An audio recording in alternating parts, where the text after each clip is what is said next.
नमस्कार, सुदर्शन न्यूज देख रहे हैं आप। मैं आपके साथ आशीष प्रमोद गोस्वामी। समय है जवाब तो चाहिए का। उत्तर प्रदेश की राजनीति में आज एक बार फिर से बयान, पलटवार और राजनीतिक आरोपों का दौर तेज देखा गया। मुद्दे देखिए कई हैं, राम मंदिर से लेकर पेपर लीक तक, लोकतंत्र से लेकर चुनावी भविष्य तक, और इन सबके केंद्र में है समाजवादी पार्टी के राष्ट्रीय अध्यक्ष अखिलेश यादव और उत्तर प्रदेश के मुख्यमंत्री योगी आदित्यनाथ। चुनाव नजदीक आता देख हमने देखा कि अखिलेश यादव किस प्रकार से योगी सरकार पर हमलावर हो गए हैं। कभी उन्होंने राम मंदिर से जुड़े मामलों को लेकर सवाल उठाए, कभी युवाओं के भविष्य से जुड़े पेपर लीक के मुद्दे पर सरकार को घेरा। वहीं हाल ही में दिया गया उनका एक बयान, अगर बीजेपी जीत गई तो ये आपका आखिरी चुनाव होगा, राजनीतिक गलियारों में नई बहस का विषय बन गया है। विपक्ष इसे लोकतंत्र को लेकर चिंता बता रहा है, जबकि बीजेपी इसे जनता को डराने और भ्रमित करने की राजनीति बता रही है। लेकिन सबके बीच में अखिलेश के इन तमाम सवालों और आरोपों का जवाब मुख्यमंत्री योगी आदित्यनाथ ने हाथरस की जनसभा में आज दिया। योगी ने समाजवादी पार्टी के शासनकाल, उसकी राजनीति और उसके बयानों पर तीखा हमला बोला। योगी ने कहा कि राम भक्तों पर गोलियां चलवाने वाले अयोध्या को धाम के रूप में विकसित करने की फर्जी बातें कर रहे हैं। इसके साथ ही योगी ने अखिलेश को चुनौती दी कि वो पहले कृष्ण जन्मभूमि पर बोलकर दिखाएं। आइए अब जवाब तो चाहिए कि हमारे सवाल आज के कौन से हैं वो जान लीजिए, जिसके आधार पर आज हम बात करने जा रहे हैं। पहला सवाल है कि राम मंदिर पर अखिलेश बोलते हैं, मथुरा जन्मभूमि पर क्यों चुप्पी साधे रहते हैं। दूसरा, बीजेपी जीती तो आखिरी चुनाव, ये कहकर लोगों को भ्रमित क्यों कर रहे हैं अखिलेश यादव। मुद्दों और विकास आधारित एजेंडे से हटकर बयानों से क्या लाभ मिलेगा समाजवादी पार्टी को। क्या ऐसे बयान सिर्फ विचारधारा की लड़ाई हैं या कोई चुनावी रणनीति है। एक ये भी सवाल जो बहुत महत्वपूर्ण, इसको आज हम रेज करेंगे। देखिए, एक तरफ बीजेपी कह रही है कि विपक्ष के पास मुद्दे नहीं बचे हैं, इसीलिए वो नकारात्मक राजनीति कर रहा है। दूसरी तरफ समाजवादी पार्टी का दावा है कि वो जनता से जुड़े सवाल और मुद्दे उठा रहे हैं। अब सरकार से जवाब मांगने की बातें हो रही हैं। देखिए, आज इन्हीं आरोप और प्रत्यारोप पर बात हुई, लेकिन उससे पहले कुछ प्रतिक्रियाएं हम आपको दिखाएंगे। उत्तर प्रदेश की जनता भारतीय जनता पार्टी को हटाने जा रही है। भारतीय जनता पार्टी उत्तर प्रदेश में जहां से इन्होंने शुरुआत की और लगातार इतने सालों की सरकार चलाई, उसका हिसाब किताब तो अंतोगत्वा ने देना ही पड़ेगा। यूपी में भारतीय जनता पार्टी जीत गई, मैं डरा नहीं रहा हूँ। बंगाल का चुनाव तो देखा ना सबने, यहाँ के बाई इलेक्शन तो देखे ना आप। अगर मेरे जाने के बाद लालजी वर्मा जी आएंगे, उनसे पूछ लेना उनको हराने के लिए प्रशासन ने और शासन ने क्या किया था। उत्तर प्रदेश में चुनाव भारतीय जनता पार्टी जीत गई तो आखिरी बार वोट डालने हो गया। बात को हम लोग इसलिए कह रहे हैं कि जिस तरह का विकास या जिस तरह का अयोध्या का काम होना चाहिए था, दुनिया के लोग जहां आते हैं तो कम से कम दुनिया के वर्ल्ड क्लास इंफ्रास्ट्रक्चर तो हो, और जो श्रद्धालु आते हैं, जिन्हें आस्था के साथ आते हैं, उन्हें सुविधाएं अंतर्राष्ट्रीय स्तर की मिले। 4 बार सीएम यादव बना, खुद अखिलेश जी एक बार बने। ये 5 साल के कार्यकाल में कभी गए वहाँ मथुरा? कहते हैं हम कृष्ण के वंशज हैं, मथुरा गए? ना उनके पिताजी गए, ना ये गए, ना इनके खानदान का कोई जाएगा। नहीं तो हम तो कहते हैं कि अगर कृष्ण के वंशज हो तो चलो हम आगे आगे चलते हैं, आप पीछे पीछे चलो, मथुरा में मंदिर बनवाया जाए। मैं कल समाजवादी पार्टी के अध्यक्ष श्री अखिलेश यादव जी का एक बयान पढ़ रहा था। वो कह रहे थे कि उनकी सरकार आएगी तो अयोध्या को धार्मिक नगरी बनाएगी। अरे आप क्या धार्मिक नगरी बनाएंगे? आपने तो अपना इतिहास देखे, राम भक्तों पर गोली आप ही के लोगों ने चलाई थी, आप ही की सरकार ने चलाई थी, समाजवादी पार्टी की सरकार ने। आज जब राम भक्तों के परिश्रम और पुरुषार्थ से प्रधानमंत्री मोदी जी के नेतृत्व में अयोध्या अब त्रेता युग का स्मरण करा रही है, तो आपके मुंह में भी पानी आने लग गया है। तो प्रतिक्रियाएं आपने देख ली, अखिलेश यादव ने क्या कहा और मुख्यमंत्री योगी आदित्यनाथ ने जवाब में क्या कहा। राजभर का बयान भी हमने आपको सुना दिया। अब पैनल में कौन कौन से लोग कनेक्ट हो गए हैं वो जान लीजिए, जिनसे आज हम चर्चा करने जा रहे हैं इन बयानों पर। तपोष पाल बीजेपी के प्रवक्ता हमारे साथ कनेक्ट हो गए हैं। तपोष जी, बहुत स्वागत है आपका। हमारे साथ डॉक्टर शिव कुमार दुबे जी हैं, समाजवादी पार्टी के प्रवक्ता, कनेक्ट हो गए हैं। दुबे जी, आपका भी बहुत स्वागत है। हमारे साथ सुरेंद्र स्वामी जी, राजनीतिक विश्लेषक, कनेक्ट हो गए हैं। सुरेंद्र स्वामी जी, आपका भी बहुत स्वागत है। पहली प्रतिक्रिया डॉक्टर शिव कुमार दुबे जी आपकी प्राप्त करना चाहेंगे। दुबे जी, ये क्यों भ्रमित किया जा रहा है अखिलेश यादव जी के द्वारा लोगों को कि अगर बीजेपी जीत गई तो ये आखिरी चुनाव होगा? क्या प्राप्त हो रहा है इससे? ये बात जो उन्होंने कही उसका अर्थ आप समझिए। हाँ, समझाइए सर। अभी तक जो, अब आप ये बताइए, जहाँ मैक्सिमम मुस्लिम है वहां से कैसे ये जीतते हैं? कैसे जीतते हैं? मुस्लिम को वोट देता नहीं है इनको, फिर भी जीतते हैं, यानी कि कुछ घपला है। ठीक है ना? ऐसे कई एग्जाम्पल्स हैं जो ये साबित करते हैं। अभी जैसे बंगाल का चुनाव का उन्होंने भी एग्जाम्पल दिया कि बंगाल में ये किस तरीके से जीते हैं। तो आप उस चीज को ध्यान में रखते हुए कहिए। देखिए, और दूसरी सबसे इम्पोर्टेंट फैक्टर एक और होता है कि अगर आप किसी शासक को लगातार सत्ता देते हैं तो वो फिर मद में चूर हो जाता है बुरी तरीके से, और फिर वो जनता के काम नहीं करता है, और वो सिर्फ अहम जो उसका इतना हाई लेवल पे पहुंच जाता है साइकोलॉजिकली, ये है कि फिर वो समझता है कि जो हम हैं वो कोई दूसरा है नहीं। और यही हो रहा है। ये वर्तमान की सरकार में, चाहे केंद्र की सरकार हो, उत्तर प्रदेश की सरकार हो, यही हो रहा है। इसलिए ये कहना बहुत जरूरी है कि ये जो अगर जीते तो निश्चित तौर पर ये अपनी तरीके से सिस्टम को चलाएंगे, और जहां पर ये चुनाव का जो प्रक्रिया है उसमें फिर ये जो चाहेंगे वो ही करेंगे। इसलिए ये बात नहीं। अब मुझे ये बताइए दुबे जी, क्या ये संवैधानिक रूप से संभव है सर? क्या नहीं, प्रैक्टिकली अगर हम चीजों को देखें तो ऐसी बातें करिए ना जो प्रैक्टिकली संभव। हाउ इज इट पॉसिबल कि चुनाव नहीं होंगे? जी बताओ Dubey ji, how is it possible कि चुनाव नहीं होंगे? क्या ये प्रैक्टिकली संभव है? मुझसे पूछा? आपसे पूछ रहा हूं दुबे जी। हाँ, ये प्रैक्टिकली तो आपने तो ये आशय बताया है। आपने, हाँ दुबे जी, आपने आशय बताया है कि अखिलेश जी का कहने का क्या आशय था। आपने तमाम अपनी मनगढ़ंत स्टोरीज भी बताई कि वहां पर ये होता है वो होता है। बस आपसे मैं ये समझना चाह रहा हूं, क्या ये प्रैक्टिकली संभव है कि अगर बीजेपी जीत गई, हैट्रिक जीत के उन्होंने लगा दी, तो दोबारा चुनाव नहीं होंगे? हाँ, तो अरे भाई, जब आप ऑथोराइज अगर वोटर हैं और आप अपना वोट नहीं डाल पाएंगे, उसका तो मतलब यही हुआ ना। फिर तो उनके सिस्टम से सिस्टम चलेगा। वो जिसको चाहेंगे उसको वोट डालने देंगे, जिसको नहीं चाहेंगे उसको वोट नहीं डालने देंगे। आपने भी देखा है ये, अगर कम से कम सुना तो होगा ही कि इस तरीके का होता भी रहा है कि भाई एक बार सिक्का मार दिया, फिर खत्म हो गया, चलो बात बाकी। तो ये सेम पैटर्न वही मैंने कई चैनल पे इस बात को कहा है। ठीक है दुबे जी, हम एक बार जो बाकी पैनलिस्ट हैं, अब एक मिनट, हाँ जल्दी से समाहित कीजिए सर। हाँ तो पूरा मैंने कई चैनल पे इस बात को कहा है कि भारतीय जनता पार्टी की सरकारें जो हैं वो वही पैटर्न अपना रही हैं जो कभी कांग्रेस अपनाती थी, और आज जो कांग्रेस की दुर्गति है वो बस उसी के कारण है। तो वही पैटर्न ठीक है, तो फिर ठीक है, ओके, हम उस पर भी आएंगे। अब आपने कांग्रेस की बात कर दी, उन्हीं के साथ चुनाव भी लड़ने जा रहे हैं, आपके नेता कह रहे हैं उन्हीं के साथ मिलकर चुनाव लड़ेंगे। तो ऐसी दुर्गति जिसकी है उसको आप 100-120 सीटें कैसे दे पाएंगे? खैर वो एक अलग विषय हो जाएगा, अभी उस पर नहीं जाएंगे। बट जो बाकी पैनलिस्ट उनसे भी बात करेंगे। तपोष पाल भी हमारे साथ हैं, सुरेंद्र स्वामी सर भी हैं। तपोष, आप किस प्रकार से देख रहे हैं अखिलेश यादव के इन बयानों को, जिसमें उन्होंने कई बयान दिए? उन्होंने कहा कि भाई मैं अयोध्या को एक तीर्थ नगरी के तौर पर विकसित करूंगा अगर मेरी सरकार आती है, तो साथ साथ में वो ये भी कहते हैं कि अगर बीजेपी वाले आ गए तो दोबारा चुनाव ही नहीं होगा। किस प्रकार से देखा जाए उनके बयानों को? क्या मैसेज देने की कोशिश है? देखिए, सबसे बड़ी चीज क्या है कि जो लोगों ने कभी अयोध्या के तरफ देखते नहीं थे, वहां के रेलवे स्टेशन की हालत देखिए, वहां के सड़कों की हालत क्या थी। वहां पे एक एयरपोर्ट नहीं था, सड़क भी नहीं थी कि राम मंदिर तक लोग वहां पहुंच पाए। अगर इनकी इतनी श्रद्धा होती, चलिए वो विवादित ढांचा जिसको बोलते थे वहां तक प्रॉब्लम था, तो लेकिन कम से कम वहां तक जाने का रास्ता तो आप ठीक कर देते। इतना गंदा रास्ता समाजवादी पार्टियों के समय में, और क्या कहते थे, हमें कोई अयोध्या से लेना देना नहीं है। क्यों? क्योंकि उनका वोट बैंक हैम्पर होता था उससे।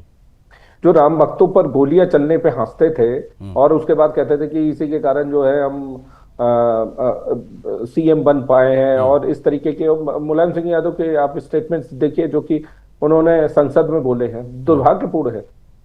और इसी को मद्देनजर रखते हुए योगी जी ने साफ ये कहा है कि जब राम भक्त संघर्ष कर रहे थे आप किसके साथ थे ये बता दीजिए। और आज जब राम मंदिर बन के तैयार है, लोग वहां दर्शन करने जा रहे हैं, जब अयोध्या विश्व की धरोहर है एक और आध्यात्मिक केंद्र बन चुका है सारे हिंदुओं का, तो अचानक से आपको धर्म याद आ गया और उसका जो है जो पूरा राम मंदिर का श्रेय लेने के लिए आप पहुंच जा रहे हैं जी। ये बहुत ही दुर्भाग्यपूर्ण, मतलब ऐसा लग रहा है कि जिसका आप हमेशा से विरोध करते रहे, जब उसको चमकते हुए देखे।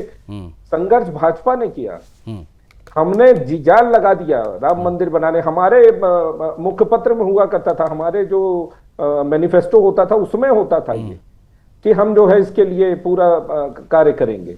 और आज जो है अखिलेश यादव श्रेय लेने के लिए पहुंच जा रहे हैं, तो इससे बड़ा दुर्भाग्य। हम इस पर और डीपली चर्चा करेंगे। हमारे साथ स्वामी सर भी हैं, एक बार ओपनिंग रिमार्क उनका भी आ जाए। सुनो स्वामी सर, आप किस प्रकार से देख रहे हैं इन बयानबाजियों को? उत्तर प्रदेश का चुनाव नजदीक आ रहा है, उससे पहले अखिलेश यादव राम मंदिर को लेकर बड़े चिंतित भी दिखाई दे रहे हैं। मुख्यमंत्री ने कहा है कि आप आकर प्रायश्चित कर लो, वही आपके लिए बहुत बड़ी बात है। उन्होंने मुख्यमंत्री ने आज ये भी कहा हाथरस में कि आप जन्मभूमि मथुरा पर क्यों नहीं बोलते, वहाँ पर भी 2 शब्द कह के दिखाओ, इतना बयान आपको देना है। तो साथ साथ में अखिलेश यादव ये भी लोगों को कहते हैं बीजेपी जीती तो ये आखिरी चुनाव होगा। बताओ एक राजनीतिक विश्लेषक, क्या है विश्लेषण आपका? जी देखिए दुबे जी, और सबसे हमारी आपके चैनल पे इस विषय पर कई बार बहस हुई है जी। घबराहट का पसीना अखिलेश जी के माथे पर आया। कोई बताओ हिंदुओं के वोट कैसे मिलेंगे, यही है सारा खेल। अच्छा। हम तो शुरू से कह रहे हैं कि बिहार का चुनाव, बंगाल का चुनाव, आसाम का चुनाव, तमिलनाडु का चुनाव, उसने ये सिद्ध कर दिया है कि अब कोई पीडीए नहीं है, कोई जातिवाद नहीं है। हिंदू अपने सनातन धर्म की रक्षा के लिए उन पार्टियों को सत्ता में नहीं आने देगा और जो हैं उनको हटा देगा, जो सनातन विरोधी हैं, जो सनातन को नष्ट करने चाहती हैं, जो सनातन की संस्कृति और विरासत को मिटाना चाहती हैं। तो अखिलेश जी को उसी फ्रेमवर्क में चुनाव में जाना है 27 में, क्योंकि ये तो मुस्लिमवादी पार्टी है और ज्यादातर विपक्ष वही मुस्लिम की राजनीति करने वाली पार्टी है। तो सर वो भंडारा करा रहे हैं, अपने आप को राम भक्त कह रहे हैं, वो सब आप कह रहे हैं कि मुस्लिमवादी पार्टी है। मतलब इससे ज्यादा हिंदू तो मैंने नहीं देखा अखिलेश यादव को। अब क्या करें इंसान अपने आप को साबित करने के लिए? तो उसके लिए किसी ने इनको सुझाया कि भाई आप हनुमान जयंती पर भंडारा करवाइए, खुद अपने हाथों से पूरी बांट रहे हैं। जिनके नेता रामचरितमानस को जलाते थे और कूड़े में फेंकने की बात करते थे और अभी भी इनके प्रवक्ता हैं, वो कह रहे हैं अखिलेश यादव की ये तो हमारा सांस्कृतिक संविधान है।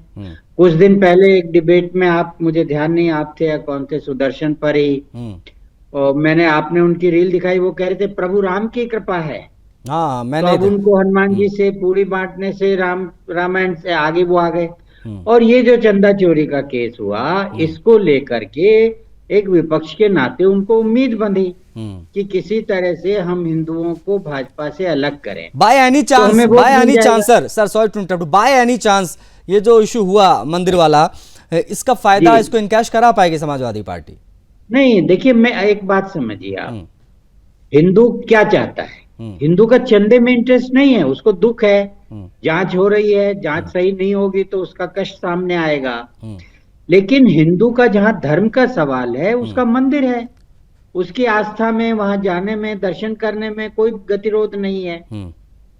तो वो जो है, आप चंदे को लेकर के, चंदा चोरी सब मंदिरों की खबरें आती है, यहाँ भी हैं, जो भी इसमें इन्वॉल्व है, ट्रस्टीज, उनके रिलेशंस, काम करने वाले, सब पकड़े जाएंगे, सबको सजा होगी, तो हिंदू को सेटिस्फेक्शन होगा। योगी जी ने कह दिया है कि भाई दूध का दूध पानी होगा, कोई नहीं बचेगा। तो वो विषय हमारी आस्था से जुड़ा हुआ विषय नहीं है। हमने, हिंदुओं ने चंदा दिया, उसमें चोरी हो रही है, ये गलत बात है, इस पे दंड मिलना चाहिए। लेकिन कोई ये कहे कि चंदा चोरी हुआ इसलिए हम राम से अलग हो गए, हमारी आस्था खत्म हो गई, हम मंदिर जाके क्या करेंगे? तो ये जो पार्टियां हैं, ये जो कल तक ये कह रही थी कि भाई यहाँ पे शौचालय बना दीजिए, यहाँ पे स्कूल बना दीजिए, यहाँ दर्शन करने नहीं जाएंगे, जो राम को मानते भी नहीं थे, उन सबको इसमें एक अपॉर्चुनिटी दिख रही है कि हम अगर कोर्ट पर जनेऊ दिखा देंगे तो हमको शायद हिंदू वोट दे देगा। लेकिन इनको ये समझ में नहीं आ रहा है इन 4 चुनावों के बाद कि हिंदू को मंदिर तो बन गया, वो तो धार्मिक नगरी हमारी है। अगर आप चाहते हो कि हिंदू आपकी तरफ आए तो आप हिंदू हितों की बात करिए। आप कहिए कि जैसा भव्य मंदिर बाबरी मस्जिद हटा के अयोध्या में बना है, वैसा ही अगर हम सत्ता में आए तो मथुरा में बना देंगे। नहीं वो उन्होंने कहा था, उन्होंने कहा, अब उन्होंने कह दिया कि भाई हम अगर सरकार सत्ता में आए तो हम अयोध्या को जो है एक बहुत बड़े तीर्थ क्षेत्र के, दुनिया के सबसे बड़े धाम के तौर पर विकसित करेंगे, इस प्रकार का दावा उन्होंने किया है। तो पहले ही बना हुआ है। हाँ, नहीं वो और ज्यादा डेवलप करेंगे, मतलब बीजेपी वाले नहीं कर पाए हैं और वो करेंगे, वो पर्सनली बड़े पैमाने पर जो है इसको डेवलप करेंगे, ऐसा उन्होंने कहा है। नहीं आशीष जी, बड़े पैमाने पे ही अयोध्या नगरी डेवलप, देखे ना, हम चला भी रहे हैं स्क्रीन पे, देखिए आपको दिखेगा उन्होंने क्या कहा है। नहीं उनके मैंने आपसे कहा ना कि उनके लिखने से कुछ नहीं होता। हिंदुओं को क्या चाहिए? हिंदुओं को चाहिए कि समाजवादी पार्टी उनका वोट चाहती है तो वो ये कहे कि यूसीसी होना चाहिए, वो ये कहे कि पर्सनल लॉ मुस्लिम का खत्म होना चाहिए। वही तो आज मुख्यमंत्री ने हाथरस में बोला स्वामी सर कि ये कार सेवकों पर गोली चलवाने लोग ये मंदिर की बात कर रहे हैं, का नारा लेके चलते हैं, इनको फांसी होनी चाहिए। ओके दुबे जी, कहे मंदिरों को सरकारी अधिग्रहण खत्म होना चाहिए। ओके दुबे जी, ये बताओ आपकी मुख्यमंत्री योगी आदित्यनाथ के बयान पर क्या आप लोगों की प्रतिक्रिया अब रहेगी, जिसमें वो कह रहे हैं अखिलेश यादव के बयान को आधार बनाते हुए, जिसमें आप लोग दावा कर रहे हैं कि हम अयोध्या को फलाना तीर्थ के तौर पर डेवलप करेंगे, हम तमाम चीज़ें करेंगे जो अब तक कोई नहीं कर पाया। अखिलेश यादव को जवाब देते हुए मुख्यमंत्री योगी आदित्यनाथ ने आज हाथरस से कहा है दुबे जी कि आप बस आके प्रायश्चित कर लो एक बार, हो सकता भगवान आपको माफ़ कर दें, और आप ये जो बड़ी बड़ी बातें कर रहे हैं वो करने से पहले आप 2 शब्द मथुरा पर भी बोल दीजिए। आप अयोध्या आते नहीं हैं, आप मथुरा जाते नहीं हैं, इन तमाम चीज़ों का क्या जवाब होगा आप बस दुबे जी?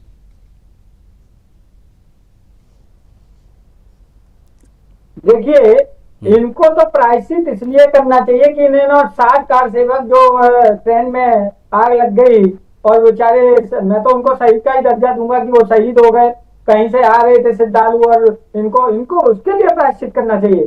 इन्होंने जो अत्याचार किए हैं उसके लिए माफी मांगना चाहिए। लेकिन अभी आपने बोला, मतलब ये आप किसके लिए कह रहे हैं? आप अखिलेश यादव जी के लिए कह रहे थे ये प्रायश्चित वाली बात? मैं समझ नहीं पाया, सॉरी। अभी आप अखिलेश यादव जी के लिए कह रहे थे क्या प्रायश्चित वाली बात? किसके लिए? प्रायश्चित वाले भारतीय जनता पार्टी की बात, ऐसा नाम लेके कहिए, मैं कंफ्यूज हो गया, मुझे लगा प्रायश्चित करना चाहिए जो गोधरा कांड हुआ उसके लिए, क्योंकि उसमें आप अगर आपके कैमरा जाए तो उन विचारों के परिवारों को आप देखिए, कवर करिए, तो आपको रियल में आंसू आ जाएंगे। ये दयनीय स्थिति है। नहीं, मैं तो सर जब कार सेवकों पर गोली चलने वाली तस्वीरें देखता हूँ तो मेरी आंखों में आंसू आते हैं सर, और उस समय नहीं, उसको जब और उसके बाद में उस कार सेवकों पर गोली चलने वाले मामलों को जब बहुत प्राउडली बताया जाता है सर कि हाँ हमने चलवाया था, उसके बाद में आपके जो दिवंगत नेताजी हैं उनको मुल्ला मुलायम तक कह दिया गया, मुसलमानों के द्वारा टैग दिया, वो बहुत खुश भी हुए उस टैग से। इन सब चीज़ों को देखकर तकलीफ होती है सर कि एकदम से कैसे ये हृदय परिवर्तन हो गया कि आप अयोध्या के बारे में इतनी अच्छी बातें कर रहे हैं और आप जा भी नहीं रहे। नहीं, मतलब हम सभी सनातनी ये जानना चाहते हैं, छोड़ दीजिए मैं एंकर हूं आप, बस मैं इतना एक सनातनी के तौर पर जानना चाहता हूं, अखिलेश यादव जी अब तक अयोध्या क्यों नहीं गए दर्शन करने के लिए, या मथुरा में क्यों नहीं गए? आपके परिवार का कोई चला जाता, शिवपाल जी चले जाते, मुलायम सिंह यादव जी चले जाते, राम गोपाल जी चले जाते, 5-5 सांसद, कोई तो जाए। अयोध्या जाने से आप बचते हैं या मथुरा जाने से बचते हैं, सिर्फ बयान वीर बने घूमते हैं, कैसे हिंदू वोट दे देगा आपको दुबे जी? यही तो सवाल, वही सुरेंद्र स्वामी सर भी कह रहे हैं। अभी आधी बात कट गई थी, आपने काट दी थी, आप बोलने लगे। तो सबसे पहले तो अगर आपका ये हाँ दुबे जी तो इसका मतलब आप जो कि शायद हिंदू नहीं मानते या सनातनी नहीं मानते, खैर आपकी इच्छा। अब आगे चलिए। उन्होंने बोला कि मथुरा पे एक शब्द नहीं बोलते हैं। मथुरा पे आज से नहीं, वर्षों से हमारी पार्टी का ये क्लियर स्टैंड रहा है। हम वोट के आज मेरी पार्टी मानेगी। अब इससे ज्यादा तो ये इसको डिप्लोमेटिक इसको डिप्लोमेटिक और इसको राजनीतिक बयान बोलते हैं। ये तो हर चुरभैया नेता बोल देगा। आप खुलकर बोलने वाली बात कीजिए ना, जैसे बीजेपी वाले खुलकर बोलते हैं। सुनो, बीजेपी वाले तो अपने, सुन लो सर, सुन लो, बीजेपी वाले तो अपने घोषणा पत्र में लिख देते हैं कि हम मंदिर वहीं बनाएंगे। आप लिख के दिखा दो, इस बार यूपी चुनाव आ रहा, लिख के दिखा दो कि जन्मभूमि को जो है हम मुक्त कराएंगे, हम जो है ईदगाह वहां से हटवाएंगे, वहां पर जो है जो भव्य मंदिर होना चाहिए प्रभु भगवान श्री कृष्ण का, वो वहां पर होना चाहिए, जन्मभूमि अपने सही स्थान पर होनी चाहिए। आप लिखियो ना खुलकर, तो फिर खुलकर बैटिंग होगी बीजेपी से, तो फिर मुकाबला होगा। अदरवाइज ये पब्लिक है, ये सब जानती है। सर दुबे जी,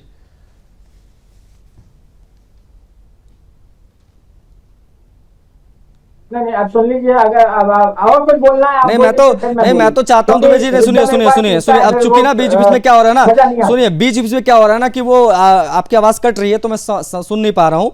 देखिए इसमें दो तीन चीजें हैं। एक तो आप खुलकर, अगर वाकई में आपको बीजेपी से मुकाबला करना है हिंदुत्व के पिच पर, तब आप खुलकर आपको लिखना पड़ेगा अपने संकल्प पत्र में या वॉटेवर जो भी आप उसको नाम देते हैं कि हाँ भाई हम मथुरा में ये तमाम चीज़ें करेंगे, हम प्रभु श्री राम की नगरी अयोध्या को इस प्रकार से डेवलप करेंगे। ये चीज़ें आपको लिखनी पड़ेंगी। आपको लिखना होगा कि हम जब आएंगे तो हम कांवड़ियों पर फूल बरसाएंगे, हम उनका डीजे बंद नहीं करवाएंगे जैसा अखिलेश यादव जी ने करवाया था। ये तमाम चीज़ें आपको लिखनी पड़ेंगी। तो ये चीज़ें अगर आप लिखने को तैयार हो तब हम आपके ऊपर विश्वास करें एज एन उत्तर प्रदेश का वोटर, नहीं तो हम क्यों करें। दुबे जी बोलूं? हाँ प्लीज। हाँ, तो हमारी बात वहां थी कि हमने पहले ही कहा है, चाहे राम मंदिर के मुद्दे पे हो, चाहे कृष्ण भगवान के मंदिर के मुद्दे पे हो, या बनारस के मुद्दे पे हो, कोर्ट जो भी डिसाइड करेगा हम उसको सहज स्वीकार करेंगे। और हम ही नहीं, हिंदुस्तान का शायद ही कोई ऐसा व्यक्ति हो जो उसको ना मंजूर कर दे। कुछ हो सकते हैं नमूने, उनकी बात छोड़ दीजिए, लेकिन ज्यादातर जो लोग हैं वो इसको स्वीकार करें। ठीक है, ओके ठीक है, हो गया। बात आ गई, बात आपकी आ गई है सर, और बीच में कट भी रही है आपकी आवाज़, कुछ शायद टेक्निकल एरर है। सुरेंद्र स्वामी सर भी कुछ कहना चाहते हैं, उसके बाद में तपोश जी आ रहा हूँ मैं। सुरेंद्र स्वामी सर। नहीं, मैं तो इतना कह रहा था, बहुत अच्छी बात इन्होंने कही कि कोर्ट का फैसला में मंजूर होगा। ये उससे आगे कह दें कि जितने भी हिंदुओं के मंदिर तोड़कर मस्जिदें बनी हैं, वहां हमारी सरकार आते ही एएसआई का सर्वे कराएंगे और फिर कोर्ट का जो आदेश होगा वो मान लेंगे। कह दे ये एएसआई का हम सर्वे कराने को तैयार। दुबे जी ये भी कह दो, कहने में क्या जाता है, कह तो आपके नेता भी सब फर्जी में रहे, आप भी कह ही दो। दुबे जी कह दो कि एएसआई का सर्वे कराइए और जो भी मंदिर है उसे दे देंगे। आप सुन लीजिए स्वामी जी एक बात सुन लीजिए। अगर मैं एक रिक्वेस्ट करता हूं, अगर वो स्वीकार करें, भारतीय जनता पार्टी की सरकार है, कि हिंदुस्तान में जितने भी मंदिर हैं वो सभी शंकराचार्यों को सुपुर्द कर दें, ईस्ट वेस्ट नॉर्थ साउथ। और अरे मंदिर तो छोड़े ही कहा आपने, बाद में कर देंगे। शंकराचार्य के हाथ में दे दें, निगरानी अपनी रखें, निगरानी में। अरे बाद में कर देंगे, पहले मंदिर तो दो। आप मंदिर तो दे नहीं रहे और शंकराचार्य की निगरानी की बात करने लगे। आप हमारे 30,000 मंदिर दिलवा दीजिए ना, फिर शंकराचार्य को हिंदू दे देगा। सरकार किसकी है? सरकार किसकी है? अरे तो आप पार्टी हैं, चुनाव में जा रहे हैं, आप कहिए अखिलेश जी को कि एक ट्वीट करें कि भाई सब मंदिरों का एएसआई सर्वे होना चाहिए और कोर्ट उस पर जो फैसला दे हमें मंजूर होगा। मैं तो मांग करता हूँ को वो शंकराचार्य जी को सारे मंदिर सौंप दिए जाएं। अरे कौन से मंदिर सौंप दे? मंदिर तो आपने सब दबा रखे हैं। महाराज, मंदिर तो सब आपने दबा रखे हैं, कौन से मंदिर सौंप दे? नहीं कहते हैं कि कृष्ण भगवान जन्मभूमि का विवाद और बनारस का विवाद, मैं इस कोई विवाद नहीं है, कोई विवाद नहीं है डॉक्टर शिव कुमार दुबे जी, ना कोई विवाद था ना कोई विवाद है। बहुत चीजें स्पष्ट हैं, वहां पर प्रभु भगवान श्री कृष्ण की भूमि है, इसके अलावा कोई विवाद नहीं। विवाद आप लोगों ने बना रखा राजनीति के लिए। अयोध्या में भी कोई विवाद नहीं, उसको विवाद बनाकर रखा गया जबरन वोट बैंक की पॉलिटिक्स के लिए। ऐसे खुलकर बात करिए जैसे हम करते हैं, सुदर्शन न्यूज वाले करते हैं, बीजेपी वाले करते हैं। खुलकर बैटिंग करिए, खुलकर बैटिंग करिए, तब मानेंगे आप हिंदू हैं। ठीक है, तपोश पाल जी, अखिलेश यादव जी जिस प्रकार से राम मंदिर को लेकर बोल रहे हैं, लेकिन कृष्ण जन्मभूमि पर मुंह सिल जाता है समाजवादी पार्टी का, समाजवादियों का, उस पर क्या कहना है आपका? ये इतना ज्यादा बचते क्यों हैं अयोध्या के साथ साथ मथुरा से भी, मथुरा से ज्यादा? देखिए, आपको याद होगा अभी बंगाल के इलेक्शन के समय में हुमायूं कबीर जो है वो बाबरी मस्जिद बनाने की घोषणा किए थे। उसके बाद इन्हीं के पार्टी के एक वरिष्ठ नेता लाल टोपी पहने हुए बाइट देते हैं, वीडियो बाइट जारी करते हैं कि ये जो बाबरी मस्जिद बन रहा है हम इसके समर्थन में हैं और हमारी भी सरकार बनेगी तो हम बाबरी मस्जिद वापस बनाएंगे। ये इनके पार्टी के लोग बोलते हैं और आज ये राम जन्मभूमि पर बात कर रहे हैं। और देखिए एक चीज बताइए, अयोध्या जो है वो राम जन्मभूमि है, विश्व की आस्था का केंद्र है। आज करोड़ों श्रद्धालु वहां पहुंच रहे हैं, हिंदू वहां पहुंच रहे हैं। वहां पे एयरपोर्ट बना है, रेलवे स्टेशन बना है, घाट बना है, कॉरिडोर बना है, पर्यटन स्थल बना है, रोजगार बढ़ा है, सब कुछ तो बदल गया है वहां। और आज ये कह रहे कि हम उसको रिफॉर्म करेंगे। आप रिफॉर्म, आपके पास समय था तो कर लेते, आप रिफॉर्म क्यों नहीं किए? आप एक सड़क तक नहीं बना पाए राम जन्मभूमि तक जाने की, आज आप कह रहे कि रिफॉर्म। जब इतने मुसीबतों, आप ही लोग तो विरोध कर रहे थे, आप ही लोगों का विरोध झेल के हम जो है इसको तैयार किए और इसको खड़ा किए। आप ही लोग गोली चला रहे थे, गोली खाते हुए हम लोग गए। आज की डेट में आप ही चले आए कहे हम इसको ठीक करेंगे।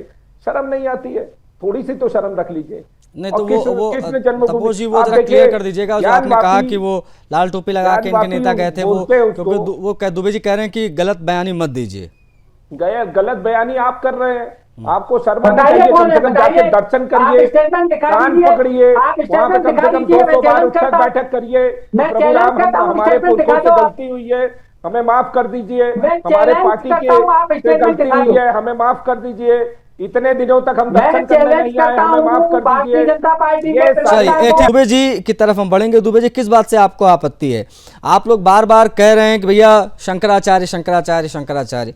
आप ही लोग तो है ना जो अभी मुक्तेश्वरानंद जी के ऊपर लाठियां बरसाते हैं, फिर आजकल उनकी आरती उतारते हैं। सर ये पॉलिटिक्स खुल के है, ये इसमें कुछ कहने की जरूरत नहीं है। एक अदना सा बच्चे से भी आप पूछोगे कि ये पॉलिटिक्स नहीं तो क्या है, तो वो भी कह देगा हाँ सर ये पॉलिटिक्स ही है जो आप लोग कर रहे हैं। इसलिए हम कह रहे हैं कि पब्लिक है, सब जानती है, इसलिए लोगों को गुमराह मत करिए। इसमें टाइम वेस्ट करने से अच्छा है मुद्दों पर घेरिए सरकार को, तो शायद कुछ फायदा मिल भी जाए।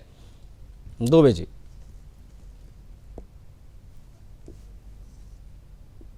गोस्वामी जी, आप अपना कैमरा ले जाना चारों चार शंकराचार्य जी के पास। अगर एक भी शंकराचार्य इनके समर्थन की बात कर दे तो मैं आज ही राजनीतिक नहीं तो उनका काम समर्थन देना नहीं है ना सर? नहीं सुन के, नहीं शंकराचार्यों का काम समर्थन देना है क्या? देखिए ये चीज मतलब किस प्रकार के समर्थन की आप बात कर रहे हैं? मैं क्रॉस पूछूंगा ना सर, विच काइंड ऑफ समर्थन? नहीं समर्थन कौन, कोई मतलब हैरान हूं मैं चीज सवाल से। समर्थन किस प्रकार का समर्थन? समर्थन जनता का चाहिए कि समर्थन शंकराचार्यों का चाहिए? उनका काम धर्म की रक्षा है। आप अपना अपना सवाल रखिए, जब मेरी बात खत्म हो जाए उसके बाद हम आपका जवाब देंगे, लेकिन बीच में इंटरफियर कर। चलिए आप दुबे जी अपनी बात पूरी कर लो। चलो आप पूरी कर लो। मैं ये बोल रहा हूँ कि चारों चार शंकराचार्य, एक नहीं, आपने एक का नाम लिया, मैं चार की बात करता हूँ। चारों अगर सरकार के समर्थन में बोल जाए या चार में से दो भी बोल जाए तो मैं आज ही राजनीतिक संन्यास ले लूंगा। मैं इस बात को क्लियर आपके चैनल के माध्यम से बोल रहा हूँ, लेकिन नहीं है। इसीलिए मैं बोलता हूँ धर्म के काम राजनीति हस्तक्षेप ना करे। हमने क्या किया क्या नहीं किया, हमने अपना प्रायश्चित कर लिया, हमने प्रायश्चित करके उनसे माफी मांगी, बात खत्म हो गई, उनने हमें माफ किया। लेकिन जो करंट में छोटे छोटे बच्चों पे जूते चलवाए हैं, लातें मरवाई हैं, शंकराचार्य जी को स्नान नहीं करने दिया। आप सुनिए पुरी के शंकराचार्य जी महाराज क्या बोलते हैं, आप सुनिए ना, मैं नहीं बोल रहा हूँ, उनकी बात कर रहा हूँ। खैर वो भी कोई बात नहीं। अब आप जहां तक इसकी बात करते हैं, देखिए सरकार दोनों किसकी है? राज्य में सरकार भारतीय जनता पार्टी की, प्रदेश में सरकार भारतीय जनता पार्टी की। अब आप ये बताइए, जब दोनों डबल इंजन की ये सरकारें हैं तो जो विवादास्पद जो मुद्दे हैं वो आप मुझे बस ये बता दीजिए। चलिए हो गया। मैं अब उस पर रिपीट नहीं करूंगा, उस पर आप लोग बार बार फंस जाते हैं। बस मैं ये पूछ रहा हूँ, आपने प्रायश्चित की बात की, तो ये जो कारसेवकों पर गोलियां चलवाई गई थी उसका प्रायश्चित कब होगा? उसके लिए कब जाएंगे अखिलेश यादव जी रामलला के दर्शन करने के लिए? कब जाके माफी मांगेंगे? आएंगे, मैं जानता था इस पे आएंगे। बिल्कुल आएंगे। आप लोग ने इतने मुद्दे दे रखे हैं हमको। भारतीय जनता पार्टी कब प्रायश्चित करेगी कि जिसने आदेश दिया था उसको इस राम जन्मभूमि ट्रस्ट का अध्यक्ष बना दिया? आप हमें जवाब दे दो। अच्छा, आदेश अधिकारी देते हैं कि मुख्यमंत्री देते हैं गोली चलाने के? ये तो आप बताओ ज्यादा।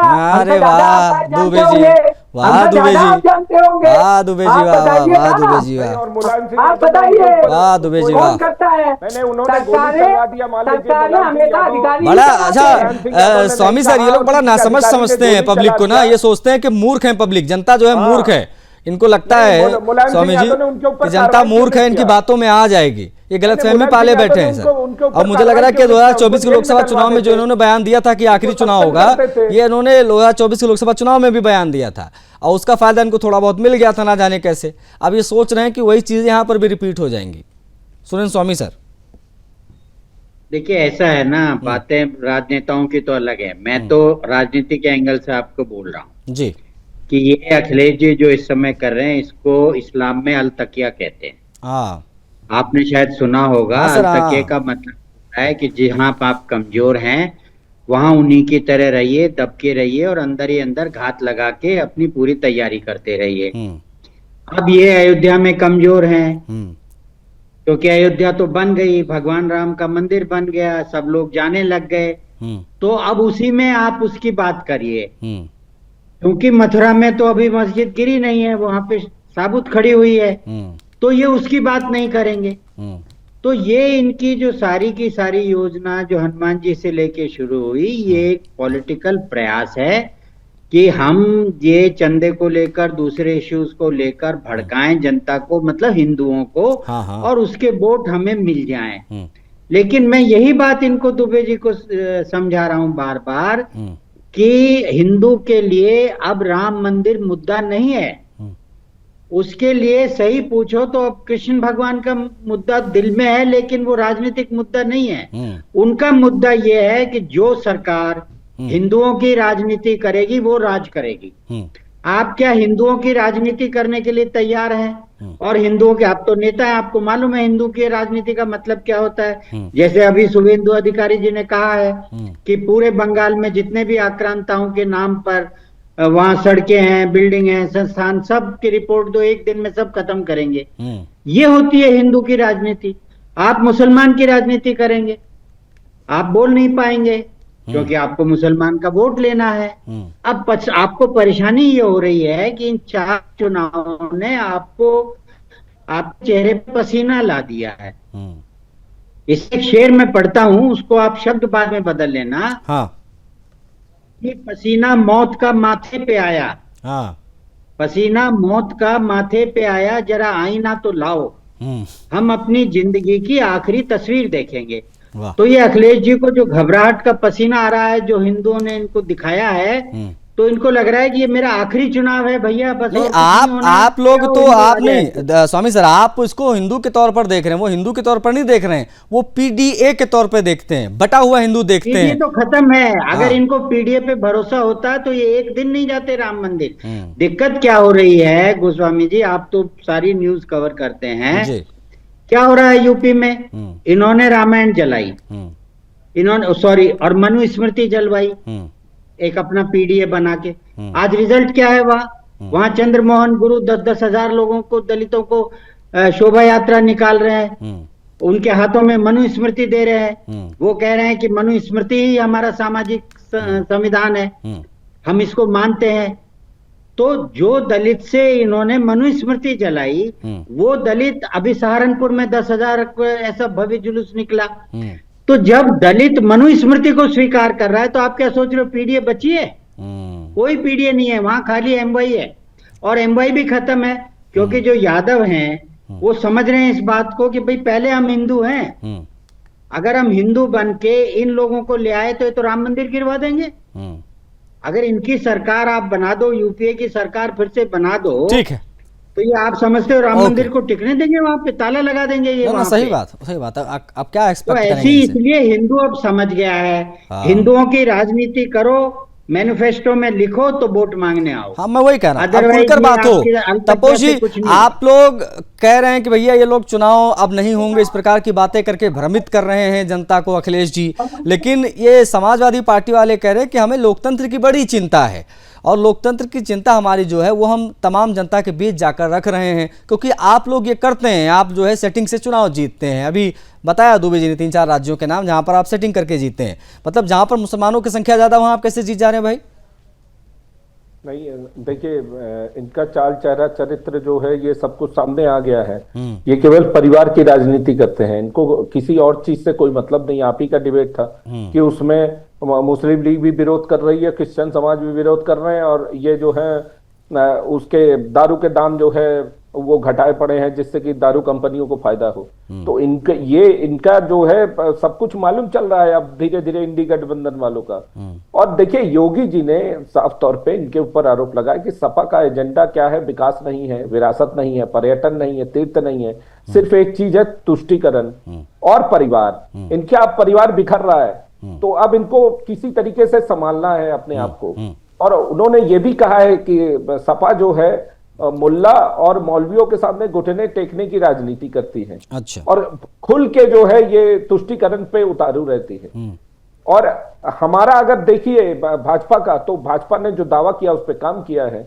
हमारा शुरू से एजेंडा था, अयोध्या था। हमने, आप अयोध्या देखिए, काशी देखिए, महाकाल देखिए, केदारनाथ देखिए, काशी विश्वनाथ कॉरिडोर देखिए, धार्मिक पर्यटन स्थलों को देखिए, सांस्कृतिक पुनर्जागरण को देखिए। तो हमारा हमने जो कहा है वो हमने किया है। और मुसलमानों को भी आज की डेट में यही लग रहा है कि भाई ये ईमानदार है, ये जो कहते हैं वो करते हैं, इन्हीं के साथ जाना ठीक है। ये अखिलेश यादव पता नहीं क्या कह रहे हैं और फिर क्या कहते हैं और क्या करते हैं। एक चीज और बता दूं, इनकी लीडरशिप जा चुकी है। ओके, इनकी लीडरशिप यूपी में न तो देखिए, इनके नेता भी इनको नेता नहीं मानते हैं, दूसरे जनता भी इनको नेता नहीं मानते हैं। ये पिछले 5 साल का ट्रैक रिकॉर्ड उठा के ठीक है, वो तो खैर अब ज्यादा समय बचा नहीं है। चुनाव जब हो जाएंगे तो जनता जवाब दे देगी कि क्या होगा। बट एनीवेज, आज की इस चर्चा में इतना ही। आप लोगों ने समय दिया, बहुत आभार आप सभी का। बता आपको ये दें कि सवालों से लगातार घिरे बयान सामने आ रहे हैं और जो सियासी घमासान है वो बड़े बड़े पैमाने पर दिखाई दे रहा है। बयान पलटवार राजनीतिक आरोपों का दौर तेज हो रहा है क्योंकि उत्तर प्रदेश में विधानसभा के चुनाव नजदीक आ रहे हैं। चर्चा में इतना ही, मुझे आज्ञा दीजिए।